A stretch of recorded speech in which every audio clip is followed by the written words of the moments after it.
slaughtered.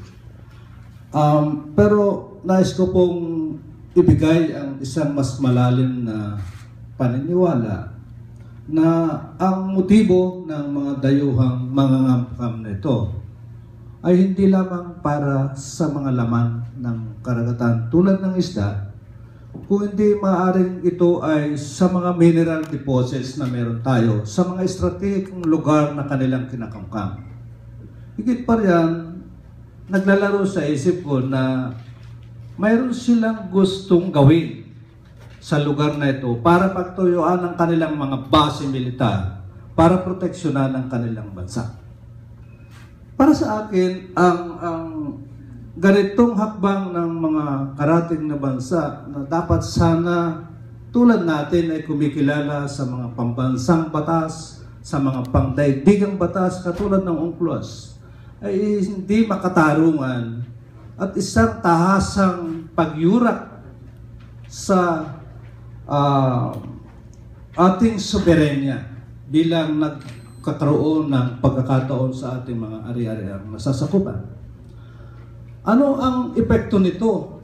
Hindi lamang sa ating pagpapairal ng batas, kundi sa mismong industriya ng pangisdaan na siyang apektado ng lahat ng ito.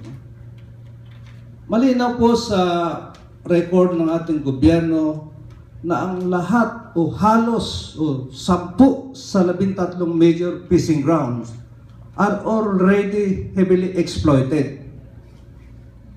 Overfish na. Hindi na niya kayang tumugon sa pangangailangan ng pagkain ng ating mamamayan. At ito'y nangangailangan ng puspusang pangangalaga at pagre-rehabilita, lalo na pagkatapos ng epekto ng Yolanda. Pero habang tayo'y nagkukumahog na pangalagaan ang ating pangisdaan, ito naman ang ibang dayuhan na siyang gustong magtamasa sa mga rekurso na ating pinangangalagaan. Para sa amin, ang akin pong kinakatawan ay yun po lamang artisanal fisher folks na meron na po ngayong 1.5 million registered municipal fisher folks. Pero bukod sa amin, pag isinama mo yung mga nagpoproseso, yung mga nagtitinda, hindi birong bilang ng mamamayan ang maapektuhan ng pag-agaw at pagsira sa ating mga marine resources na ito. Maaaring hindi ako may kakayang mag-estimate. Meron tayong pamalan na kayang kwentahin na sa bawat corals na sinisira nila ay merong katumbas na kabuhayan at salapi o halaga na sinisira, inaagaw sa ating mga mamamayan. Kaya, ako para sa akin, hindi lamang sa mga presidential, kundi meron pa tayo ngayong kasalukuyang mga pinuno ng ating gobyerno na sana magkaroon tayo, hindi lamang ng sasalita, magkaroon tayo ng political will. Hindi yung puro politika at walang will. Hindi mangyayari ang ating gustong pagtatanggol kung ito'y sinasabi lamang at walang ginagawang totoong aksyon para dito. Matindi na po ang ayon sa record, ang municipal fisher folks is the poorest among the poor. Sa lahat ng 14 basic sector, ito na po yung pinakamahirap. And yet, nangangailangan kami ng suporta sa aming mga ginagawa. Subalit, habang kami nagbubuluntaryong magbantay dagat, namamatay ng wala ng hustisya, ito naman at aagawin nila. So para sa amin, hindi dapat payagan ng mga ganito at gawin lahat ang nalalamang pamamaraan upang pigilan ang patuloy na pagkamkam ng mga dayuhang ito. Hindi lamang ang China. Siguro magandang wake-up call na rin ito sa ating pamahalaan sapagkat matagal nang ibinuyang-yang ang ating pangisdaan sa mga dayuhan.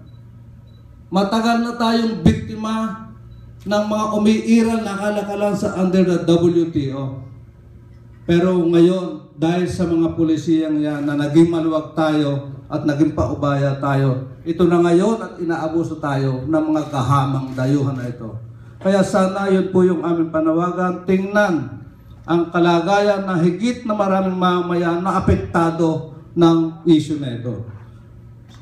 Isa pa rin po sana na sana huwag kaming alisan ng papel sa pagbabantay na ito. Kung soberenya ang pinag-uusapan, unang-una ang nagaganap katulad sa panatagsyon na kung saan walang katarungan, walang kapatawaran ang ginawa nilang pagbomba sa aming mga kasamang mangingisda doon na nangingisda lamang para bumuhay ng kanilang pamilya. Kaya hindi na dapat itong mangyayari pa. Tulungan kami na mapalakas ang aming mga fishing communities. Bigyan kami ng armas kung kinakailangan. Sa legal na paraan, tutulong kami para itaboy ang mga sumisira sa ating kalikasan, ang mga nagsasawalang pagkilala sa ating batas na pinaiira dito sa ating bansa. Yun po lamang. Maraming salamat.